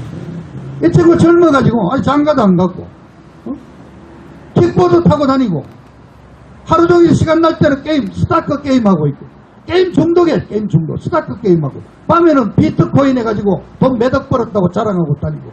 자, 이런 친구가 갑자기 이제 내일 월요일날부터 넥타이 메고 그 6기통짜리 가난한 차 타고 이제 당 대표 중진회의를 주재해야 되는데, 아무리 그렇지만 이 대한민국에 젊다는 36살들이 젊다는 나이만으로 당이 젊어지고, 그 젊다는 거 하나만으로 20대 30대들이 대거 그냥 입당원서를 쓰고 당이 쇄신이 되겠습니까? 너무 불안한 겁니다. 그리고 이 친구가 또 무슨 얘기를 했습니까? 그것도 대구에 내려갔어요. 제가 여론몰이를 몰고 당선 자신이 있으니까 박근혜 대통령이 나를 비법해준 은인이지만은 그거는 사적인 감정이고, 공적으로는 박근혜 대통령은 탄핵이 정당했다. 지금도 정당했다고 믿고 있고, 그 다음에 당대표가 되더라도 박근혜 대통령의 사면을 요청할 생각이 없다. 왜냐? 그거는 대통령이 고유권한이기 때문에 문재인이 알아서 할 일인데, 쉽게 말해서 박근혜 대통령이 석방되는 것을 싫어한다, 우리는 반대한다는 말을 그런 식으로 표현한 친구입니다. 자, 이 친구의 행동을 봤을 때 우리가 어떻게 봐야 될 것입니다. 그리고 더 중요한 사실은 이 친구는 그동안 직업이 뭐냐고 쓰면은 정치인도 쓸 수밖에 없는데, 실제로 방송인이에요, 방송인. 이 친구 방송에 거의 일주일이면 매번 나와서, 그것도 좌파 방송에 나와가지고 패널로 나와서 누구를 공격합니까? 우파를 공격했지 않습니까? 우파를 빗대가 공격하고 다선 의원들을 꼰대라고 비난하고 계속 김어준이 방송 같은 데 나가고 JTBC 나가고. 그런 이자가 그래 자리가 사람을 만든다 그러지만은 갑자기 그래 우파 보수가 된다 이겁니까? 자, 세 번째, 여러분, 이 친구가 지금 당대표가 되고 내거는 것이 공존과 공정이라 그럽니다. 공존은 뭐냐? 의견이 다른 사람들도 같이 어우러서 살아갈 수 있도록 해야 된다. 다양성을 인정하자. 그렇습니다. 민주주의의 기본 원리가 바로 다양한 의견과 다양한 신념을 서로 같이 공유하면서 공존하는 것이 민주주의의 기본 원리. 근데 이자가 말하는 공존의 기본 뜻은 딴 거 아니에요. 탄핵 세력이다 나는. 그런데 탄핵에 반대하는 사람들도 탄핵에 찬성하는 사람들도 같이 이해하면서 같이 어울러 가자. 탄핵을 인정해달라. 더 구체적으로는 내 바른정당 나를 뽑아준 보스인 유승민이, 김무성이 이 자들이 저질른 박근혜 대통령 탄핵에 대한 원죄를 이제 덮고 가자. 묻지 말고 따지지 말고 가자. 이 논리를 공존이란 말로 하고 있습니다. 두 번째, 공정이란 말을 하면서 이 친구는 시험을 치겠다는 겁니다. 시험을 치겠다고. 첫 번째 뭐냐? 최소한 컴퓨터 엑셀은 할 줄 알아야 되는데, 자, 전부 뭐랍니다. 엑셀 할 줄 모르는 사람은 이제 입당하면 안 됩니다. 공천 신청도 할 필요 없습니다. 두 번째, 당 대변인을 비롯해서 당직자들을 뽑을 때 토론 배틀을 시키겠다. 토론에서 이기는 사람을 뽑겠대. 그 게임, 트로트 오디션 게임 하듯이 토론 배틀을 해서 뽑겠대. 그러면 전부 이제 정치는 전부 조동이만 갖고 하는 거 아니에요. 그리고 시험은 누가 보느냐? 결국 이준석이가 보겠다는데, 오케이, 시험을 친다면은 자유민주주의에 대한 신념을 묻는 그런 구두 논술 시험을 쳐라 이거야. 그거는 나도 찬성하겠어. 그런데 무슨 토론 배틀을 하겠다? 게임하지, 게임 배틀. 스타크래프트 게임하지 뭐. 그럼 전부 20대, 30대가 다 당직자 되고 국회의원 공천 다 받을 수 있을 거 아니에요. 이런 자가 과연 제1야당 국회의원 103명을 거느린 제1야당을 무난하게 끌고 갈 수 있을 것인가. 자, 그리고 또 한 가지 중요한 사실 말씀드리겠습니다. 여러분, 이준석이가 갑자기 지금 한 달 사이에 떠는데 2016년 박근혜 대통령을 탄핵할 때 우리 대한민국 언론에서 벌어졌던 현상이 생각나지 않습니까? 그 당시에 대한민국의 모든 언론들, 조선중앙 동아할 것 없이 대한민국의 모든 언론이 어디에서 만들어내는 한겨레 신문 김영겸이가 만들어낸 가짜 뉴스를 그냥 막 대서특필하면서 박근혜 대통령에 대한 마녀 사냥으로 갔습니다. 그래서 그냥 수십 가지의 가짜 뉴스가 무슨 롯데호텔에서 무슨 미라를 했느니 이런 것이 청와대에서 구설했느니 그냥 다 모든 백성들이 사실처럼 믿어왔던 언론의 광풍을 여러분들이 지켜보셨는데 이번도 보십시오. 5월 중순 들어서 갑자기 국민의힘당을 바꿔야 살 수 있다. 바꿔야 한다. 바꾸는 그 천병은 이준석이라는 젊은이가 있다. 조중동만이 아닙니다. 한겨레 신문이 찬성하고 기독교 방송이 찬성하고 JTBC에서 출연을 시키고 이준석이를 띄우는 작업이 약 한 20일, 한 달 가까이 그냥 돌풍처럼 몰아치면서 여론몰이가 시작돼가지고 모든 여론조사에서도 이준석이 당대표 적합도 1위, 압도적 1위 만들어줬지 않습니까? 왜 만들어줬냐 이게 이준석이 배후에. 바로 조선일보, 중앙일보, 박근혜 대통령을 탄핵했던 그 세력들이 탄핵의 이 원죄를 묻어버리고 그냥 한번 국민들을 또 현혹시켜서 세대교체라는 이름으로 또 한번 야합을 하겠다. 그리고 여기에는 여러분 문재인이를 대통령으로 만든 선거기획 전문가, 작년 4.15 부정선거를 총지휘했던 선거 전문가 양정철이가 개입됐다는 설이 아주 진하게 여의도 정치권에 돌아다니고 있습니다. 이 양정철이가 오히려 좌파 언론들까지 동원해서 세대교체라는 이름으로 이준석이를 만들어내는 그 좌파가 짜놓은 프레임에 이 우파들이 같이 담합을 한 거 아니냐? 그렇다면 이건 바로 박근혜 대통령을 탄핵했던 2016년의 데자뷰자, 또 결국 좌파가 짜놓은 프레임에 들어가서 우리 우파가 지금 정신을 못 차리고 있는 겁니다. 자, 이렇게 해서 이준석이가 당을 제대로 추스르지 못해, 리더십을 발휘하지 못해. 그럼 어떡하느냐 지금. 리더십에 다 문제를 당원들 스스로가 문제를 삼아서 불안을 느껴서 1위를 나경원도 뽑았지 않습니까? 자, 벌써 이런 얘기가 나옵니다. 김종인이를 바로 또 모셔온다는 거 아닙니까? 당대표가 김종인이를 모셔온다. 어떻게? 선거대책위원장이라는 이름으로 김종인이를 모셔다가 사실상 김종인이가 내년 대선까지 대선 관리를 하는 것으로 맡깁니다. 그럼 이준석이는 무슨 관리해? 당의 뭐 회계 처리, 당원 명부 관리하는 거예요? 그러면 여기에 배우라고 있는 유승민이와 김무성이는 어떤 역할을 할 것인가? 보나마나 섭정을 하는 어떤 시스템을 또 만들어내겠죠. 그리고 벌써 하태경이가 벌써 이제 이준석이를 만들어낸 그 여사를 몰아서 다음 대통령은 이제 주사파로서 전향 여부가 불투명한 하태경이가 벌써 대권 도전한다는 얘기가 나오고 있습니다. 과연 우리의 국민의힘당이 과연 어디로 갈 것이냐? 저희들은 정말 저 자신 헷갈리는 겁니다. 자, 첫 번째, 당대표가 어제 오전 10시 반쯤에 공식 발표되면서 됐는데 수락연설 끝내고 나서 이준석 당대표가 공식으로 한 첫 번째 일이 뭐였습니까? 문재인이하고 청와대 문재인이하고 정화 통화한 것이 첫 번째 공식 행사였습니다. 저도 정치해봤고 기자로서 40년을 지금 대한민국 정치를 지켜봤습니다만 야당 당수, 야당 대표 선출됐는데 청와대에서 축하 전화회가 덕담 주고받는 일은 단 한 번도 없었습니다. 대척점에 서 있기 때문에. 그런데 문재인이가 이준석이하고 전화할 때 자기 아들 문준용이보다 3살이나 더 어려요. 둘째 아들놈 같은 놈한테 전화하는데 그 분위기가 어떻겠습니까? 뭐라고 그랬어요? 대한민국 정치사상에 유례없는 아주 큰 일을 해냈다고 말이에요. 축하한다고 말이에요. 그럼 이자는 뭐래요? 감사합니다. 그러고 국정에 협조하겠다고 그랬어요.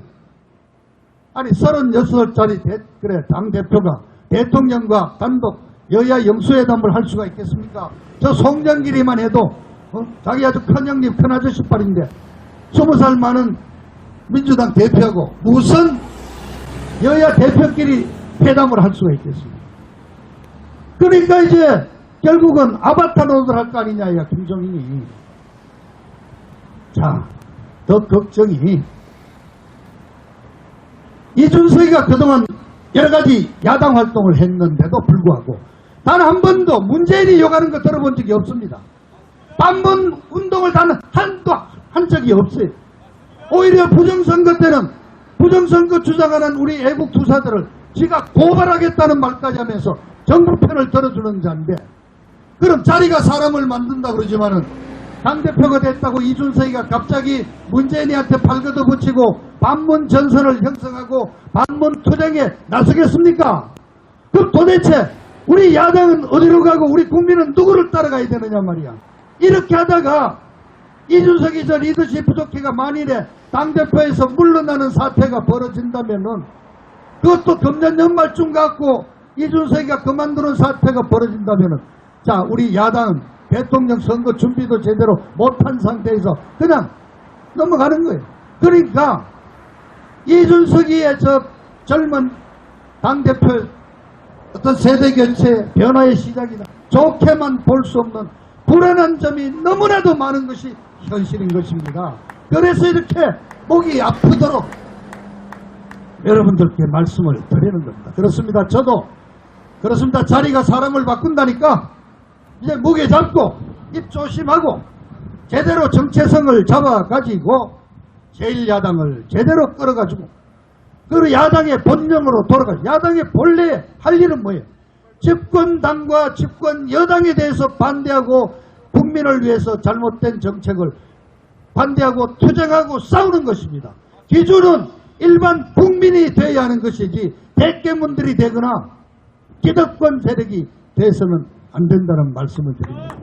그렇게 해서 제1야당 당대표가 많은 인기를 얻고 된 만큼 인기에 걸맞게 자리를 잡아가고 제1야당으로서의 본래의 모습을 만들어주기를 저도 똑같은 국민의 한 사람으로서 간곡히 바란다는 말씀으로 오늘 줄이도록 하겠습니다. 감사합니다.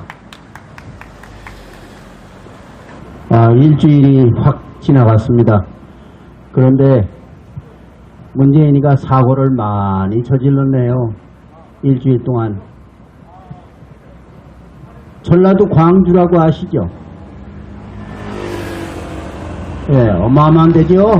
거기 근데 전라도 광주에서 6차선 도로 거기를 지나는 시내버스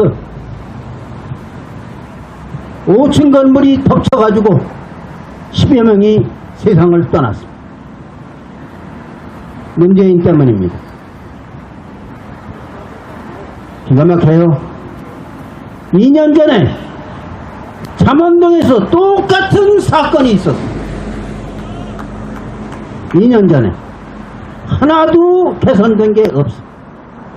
더 악화됐어. 이게 문재인이야. 세월호 사건보다 더 어마어마하게 엄청난 사건이 광주 사건입니다. 이거는 대로변에서 일어난 사건이야.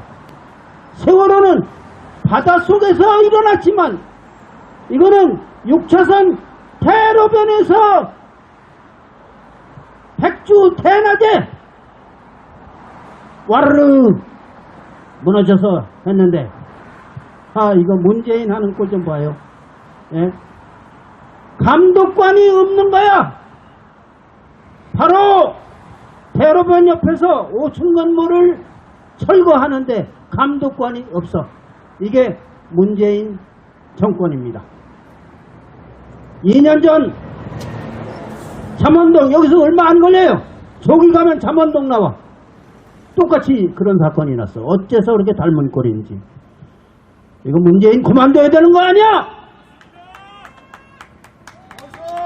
빈소에 가면은 맞아 죽을 테니까, 맞아 퇴질 테니까 빈소에도 못 가고 저 영국인가 어디로 날아가 버렸어. 이게 문재인입니다. 야, 이거 5층 건물을 철거할 때는요, 이거 복잡한 거예요. 지킬 거 다 지키고 해야 돼. 더군다나 대로변에서 할 때는, 근데 계약서에 보니까 뭐라고 돼 있냐 하면은 감독관이 없어도 되는 걸로 돼 있어. 이야, 이거 아주 완전히 황당하게 이를 데 없는 문재인 정권. 왜냐면은 사람을 그냥 낙하산으로 떨구니까. 오늘 200명 떨고 내일 200명 떨고 또 떨고, 아이고 LH가 얼마나 낙하산을 떨고 있던지 사람 수가 3,000명이 늘어난 거야. 이야, 이게 강도지 뭡니까? 그러고서 사건이 터지니까 파헤치면 지네들 다 죽거든. 왜냐면 같이 해먹었으니까. 그래서 2,000명만 자르고 나머지는 다 조용해, 잠잠하게 있어. 우리 이제 선거 때 죽는다, 가만히 있어, 조사도 그만해. 이게 문재인 정권입니다. 우리가 미쳐가지고 여기서 떠드는 게 아니에요. 저 지나가는 자동차는 저 양반이 왜 이렇게 목청 높이고 하느냐 아마 잘 모를 겁니다. 얼마나 답답한 심정을. 이게 강도 정권이지 그냥 정권이 아니에요. 문재인 정권은 완전 도둑놈 정권이지 보통 정권이 아닙니다. 지나가는 행인 여러분, 그리고 버스 타고 가는 분, 자동차 타고 가는 분, 이게 보통 문제가 아니에요. 야, 이렇게 사람 잡을 수가 있어. 세월호 사건보다 더 커. 야, 참 그냥 폭석 주저앉으면서 10여 명이 천당으로 다 가셨어. 어마어마한 사건입니다. 그리고 이 철거할 때는요, 절대로 그 업자가 하청을 못 주게 돼 있어. 이게 법이야. 근데 하청 줬더라고. 그러니까 하청 받은 업자가 엉터리로 한 거야. 글쎄 5층을 철거할 때는 5층부터 차례로 철거해야 돼. 5층, 그 다음에 4층, 그 다음에 3층, 그 다음에 2층, 그 다음에 마지막. 근데 거꾸로 한 거야. 2층부터 했어. 그러니까 쓰러지라고 부채질 한 거야. 부채질. 야, 이런 놈들이 다 있어. 이게 전라도 광주에서 일어난 사건입니다. 전라도 광주 무시무시한 데죠. 예? 전라도 광주에서 이런 일이 나고 문재인은 비행기 타고 가버렸어. 비행기 타고 와가지고 빈소에 가나 안 가나 내가 여러분들하고 내기할 거예요. 안 갑니다. 문재인. 빠져되자! 거기 갔다가는. 절대 못 가! 요렇게 야가 빠지고 요렇게 그냥 전국에다가 낙하산으로 뿌려대고 이 나라를 엉망진창으로 만들고. 야, 또 하나 사건! 국회가 반토막 났습니다! 국회가 반토막 났어요. 왜 났냐? LH 사건에서 토지 사기 해먹은 것들이 다 걸렸는데 내가 보기엔 한 3배는 줄여내고 3분의 1 정도만 남겨둔 것 같아. 그러니까 억울하다고 그러지. 우상호 의원이라고 있어. 지금 저 당대표로 뽑힌 친구하고 다 연세대학교 다 친구들이야. 우상호가 그랬어. 나 억울하다. 무슨 뜻인지 알아요? 나만 해먹은 게 아닌데 왜 나만 잘라? 이 얘기야. 한 50명은 잘라야지. 자르려면 12명이 뭐야 도대체가. 그러니까 억울하다고 그래. 야, 여당이 반토막 났다. 이거 중대한 사건입니다. 이거 이 정권 거의 무너지고 있어요. 또 하나의 사건. 이게 일주일 동안에 일어난 어마어마한 사건입니다. 야, 이 법원에서 큰 사건 난 거 아시죠, 여러분들? 왜 인천공항에 출국하려고 갔는데 딱 막았지? 못합니다. 아니, 내가 법적으로 뭐 잘못했는데 출국을 못해?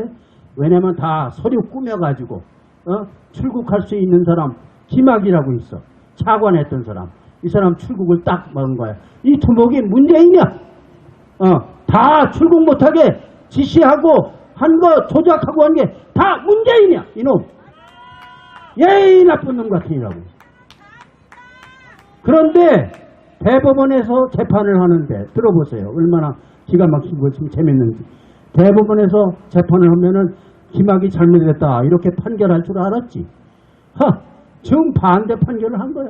김학이 무죄 풀어줘. 깜빡해서 풀려났어요. 김학이. 이게 문재인 정권입니다.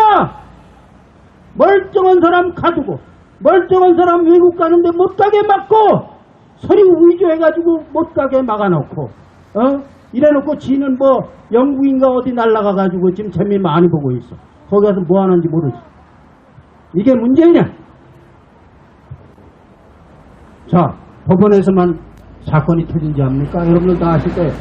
검찰청 여기서 바로 요거네. 아니, 말하기도 편해서 좋다. 바로 여기서 터졌어. 뭐냐? 검찰총장은 윤석열을 발길로 걷어차가지고 내쫓고 그 다음에 또 뽑아서 자기 편을. 그런데 웬걸 이게 무슨 사건입니까? 문재인에게 반기를 들은 거야. 김오수라는 검사가 있어. 그래가지고 검찰총장을 시켰거든. 이 사람 전라도 사람이야. 그러니까 아주 제 뜻대로 될 줄 알았지. 웬걸 이 사람이 반기를 들었네. 이거 아주 뒤통수 때리는 사건입니다. 그런데 오늘이 토요일이고 내일이 일요일이고 지네들끼리 사바사바사바사바사바사 싹둑싹둑싹둑싹둑 쏙싹쏙쏙쏙 하면서 뭔가 또 꾸밀 거야. 안 봐도 비디오야. 왜냐면 이거 큰일 났거든. 제2의 윤석열이가 등장했으니 이거 정말 미치고 환장할 일이거든. 야, 이거 이렇게 엄청난 사건이 나고 있어요 지금. 이 밖에 많아요. 인프레가 치솟고 있어. 이거 못 막습니다. 왜냐면 돈 뿌려댔기 때문에 생기는 게 인프레야. 돈을 어떻게 뿌렸냐? 다다다다다다다다다다다. 이게 돈 뿌리는 소리야. 문재인이 돈 뿌리는 소리. 곧 뿌릴 겁니다 이제. 내년 총선 직전에, 대통령 선거 직전에 서너 번 아마 뿌릴 거야. 이게 국가재정이 나반하겠습니까? 지금 대한민국은 빚더미에 주저앉아 있습니다. 문재인 때문에. 그리고 이렇게 뿌려놓고서 다라락 뿌려놓고서 이 돈은 다음 놈이 갚아라. 지는 싹 빠져. 지는 깜빵에 가거나 외국으로 튀거나 아마 하겠지. 그리고 빚은 다 지어놓고 국민들에게 막 뿌려대면서 인심사고 무마하고 막 선거자금으로 뿌려대고 지는 빠져. 누가 갚아 이거? 20대 30대가 야, 다 갚아야 돼. 이거 대한민국 큰일 났어. 빚더미야. 이게 빚이 이렇게 쌓이니까 그 다음에 생기는 게 뭐냐? 인플레야. 인플레. 인플레는 돈 가치가 떨어지는 게 인플레. 자, 신문에도 난 얘기입니다. 지금 1인당 국민소득이 지금 1인당 국민소득이 막 올라가고 있었어. 4만 달러에서 막 올라가고 있는데 5만 달러로 가고 있는데 문재인이가 싹도 지금 1인당 국민소득이 OECD 국가에서 꼴파리야. 문재인이가 꼴파리로 만들어놨어. 나라 이거 죽이는 거야. 그리고 싸가지 없이 뭐 비행기 타고 외국 가 이놈. 너 이놈 귀국하자마자 광주로 가야 돼 이놈아. 가서 비로 아이고 세월호보다도 더 잘못했습니다. 저를 목숨만 구해주세요. 제가 이 나라를 개판으로 하고 그냥 낙하산으로 뿌려가지고 사람들 엉망진창으로 주로 낙하산은 전라도가 80%가 낙하산이야. 예? 주로 낙하산 전라도 사람을 이용해 먹어가지고 낙하산 인사를 전국에 뿌려가지고 이 광주 사태도 일어났습니다. 이게 잠원동 사태와 똑같습니다. 제가 하나도 반성도 안 하고 더 나쁜 짓을 이렇게 해왔습니다. 아이 저 죽여주십시오. 제발 목숨만 살려주십시오. 야, 자 이게요. 제가 한마디로 줄여서 말씀드리겠습니다. 문재인 끝났습니다. 살아날 구멍은 한 개도 없어. 바늘구멍 하나 문재인이가 살아날 구멍은 없어. 김정은이가 지켜준다는데요. 김정은이가 지켜줄 수 있지. 요 따위 생각하고 있을 거야. 그러나 국민은 절대로 살려둘 수도 없고 살려두어서도 안 돼. 요놈 제일 1차적으로 깜빵에 쳐넣어야 돼. 그리고 요놈이 무기징역을 당하느냐 60년 깜빵을 당하느냐 아니면은 사형을 당하느냐 이거는 딱 팔짱 끼고 지켜보면 됩니다. 아까도 제가 어느 분 만났어요. 어제도 만나고 이분들이 뭐라 그러면 아이고 대한민국에서 혁명이 왜 이렇게 안 일어나죠. 아이고 답답해. 제가 그랬습니다. 아이고 그런 말씀 하지 마세요. 4.19 혁명은 길거리에서 났습니다. 지금 혁명은 안방에서 납니다. 제가 그랬어요. 이제 혁명은 안방에서 납니다. KBS 보면 나지 않습니다. MBC 보면 나지 않습니다. 바로 여기 계신 유튜브 보면서 납니다. 유튜브가 다 장악해버렸습니다. 안방이 장악해버렸습니다. 국민 그렇게 병신 육갑하는 국민이 아니에요. 대한민국 국민 절대로 죽지 않았어요. 반드시 문재인 끌어냅니다. 반드시 문재인 깜빵에 쳐넣습니다. 문재인은 끝났습니다. 제 말씀 믿으세요. 감사합니다.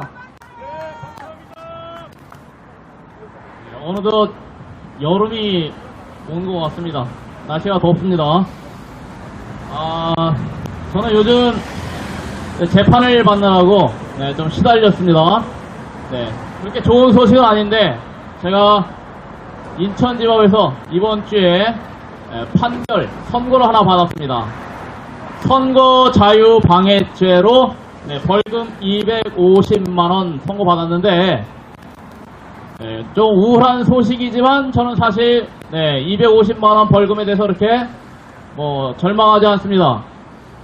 오히려 이제 저에게 그 선거자유방해죄로 부정선거 진상 밝히는 거 막아보려고 부정선거범들을 위해서 판결 내린 판사들, 그거 수사했던 검사들 조만간 좀 긴장해야 될 것이다 라고 제가 경고의 말 한마디 날립니다. 현재 미국에서 벌어지고 있는 사실의 그 애리조나 주에서 선거 감사가 이제 거의 끝나가고 있다고 하는 소식, 저는 그것이 일종의 우리로 보면 태풍, 미국으로 보면 허리케인이 만들어지고 있다고 봅니다.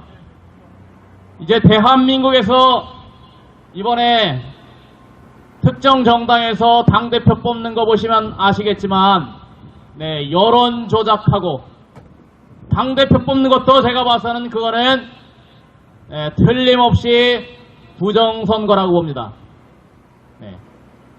이거 뭐 대통령 뽑는 거, 국회의원 뽑는 거, 지방자치단체장 뽑는 거, 이제 하다못해 당대표 뽑는 것도 저는 부정선거구나, 그렇게 보입니다. 이제 미국에서 애리조나주의 마리코파라는 그 한 카운티에 한 210만 장 표를 손으로 세어보니까 그 210만 장이 없는 겁니다. 아직 발표는 안 나오고 있지만 흘러나오는 소식에 의하면 210만 장 개표했다는 그 숫자가 거짓말이었던 겁니다. 실제 표가 없어요. 애리조나에서 감사를 했지만 사실 조지아주 애틀란타에 가보면 풀턴 카운티라고 있습니다. 그 개표장에서 영상을 찍힌 걸 보니까 그 개표를 담당하고 있는 직원들이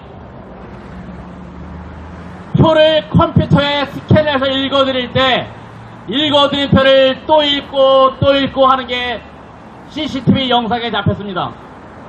그걸 보고 야, 똑같은 표를 왜 계속 입력시키나 했었지요.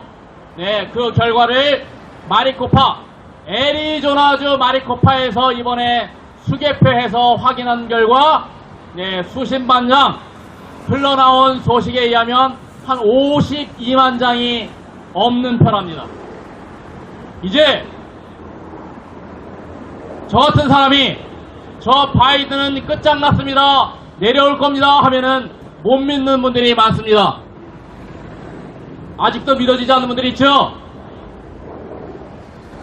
미국에서 대통령이 부정선거였다 해서 끌어져 내려오르는 그런 기가 막힌 사실을 조만간 보시게 될 겁니다.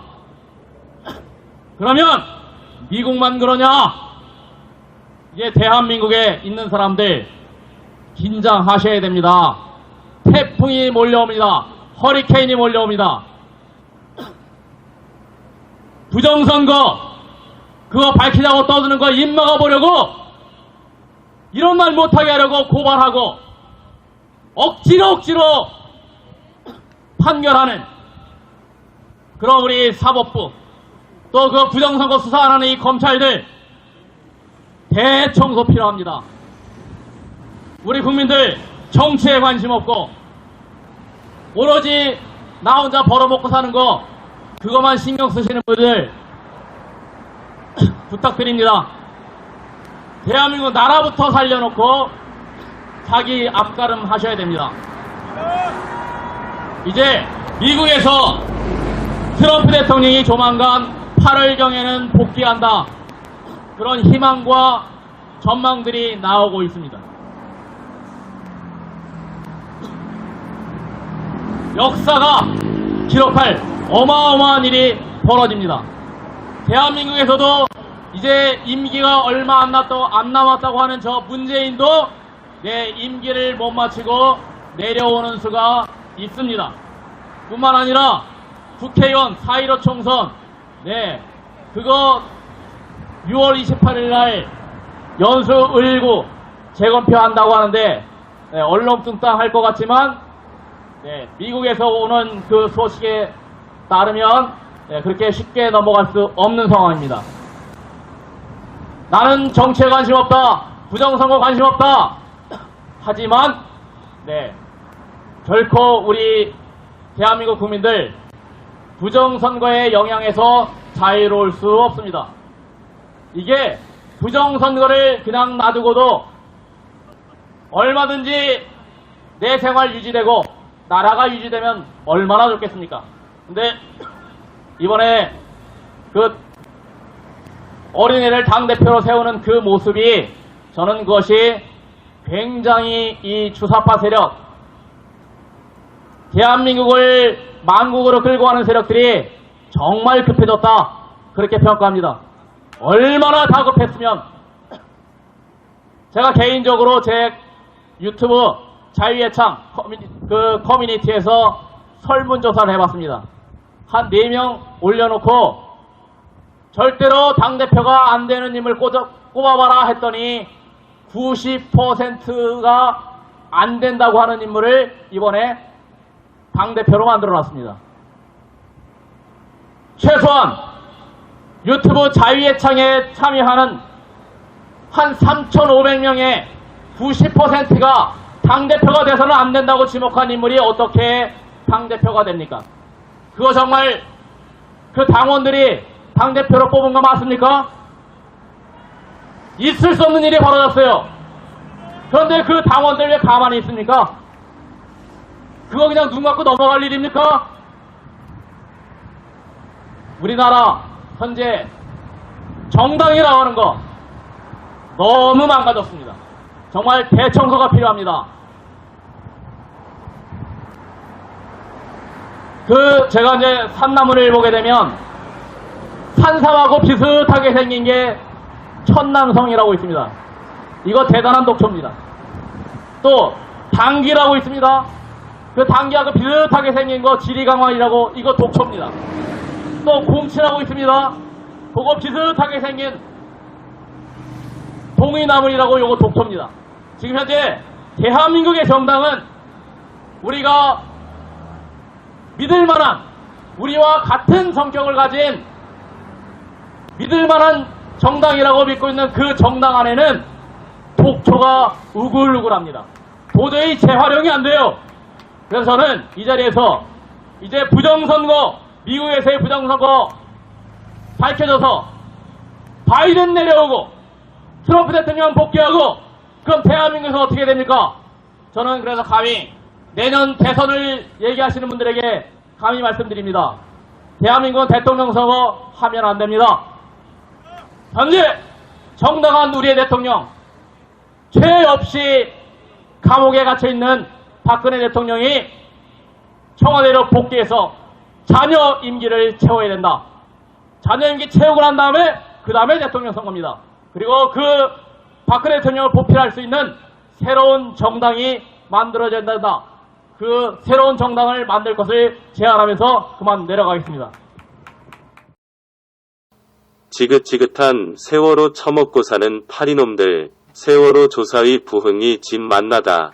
방금 받은 글입니다. 국민의 혈세 낭비를 막읍시다. 세월호 사고는 학생들이 수학여행을 갔는데 해운회사가 돈 욕심 때문에 과적을 했고 물살이 센 곳에서 운항미수까지 겹쳐 일어난 해상사고입니다. 그 외에 무슨 진상을 조사해야 하는지 모르지만 특별조사위원회까지 만들더니 올해 예산 요구액이 무려 160억 원이랍니다. 예산 내용을 보면 기가 막혀 한숨만 나오고 분노가 치밀어 올라옵니다. 직원 체육대회 개최비용 252만원, 동호회 지원비용 720만원, 직원 생일기념 케이크 구입비용 655만원, 명절 휴가비로 1인당 139만에서 221만원, 휴가, 연가, 보상비 1인 78만에서 194만원, 전 직원 맞춤형 복지비, 연 70만원, 이자들은 세월호 조사한다는 핑계로 국민 열세 흥청망청 쓰겠다는 거 아닙니까? 사건 조사를 하는데 무슨 놈의 동호회 지원, 명절 휴가비, 맞춤형 복지비, 직원 생일 케이크, 참 놀고 있는 악마의 족속들. 특조위 이석태 위원장 연봉은 월급과 수당을 포함 1억 6,500만원, 부위원장을 포함한 상임위원 4명은 1억 5,300만원, 의원장을 포함해 5명이 상임위원에게는 차량도 지원된다고 합니다. 참 살판 났습니다. 이 자들 하는 짓거리를 보면서도 우리 국민들은 너무 순진한 건지 멍청한 건지 그저 강 건너 불구경하듯 아무 말이 없이 먼 산만 보고 있네요. 국회의원 중에도 지금까지도 노란 리본을 달고 다니는 놈들이 있습니다. 이런 악마들은 다음 선거에서 절대로 표주지 말아야 합니다. 자기 부모가 죽어도 3일이면 상장을 떼는 놈들이 무슨 애도를 3년 넘게 한다고 정말로 기가 막힙니다. 출처 국민일보. 대한민국 참참참 슬픈 나라입니다. 꼭 좀 널리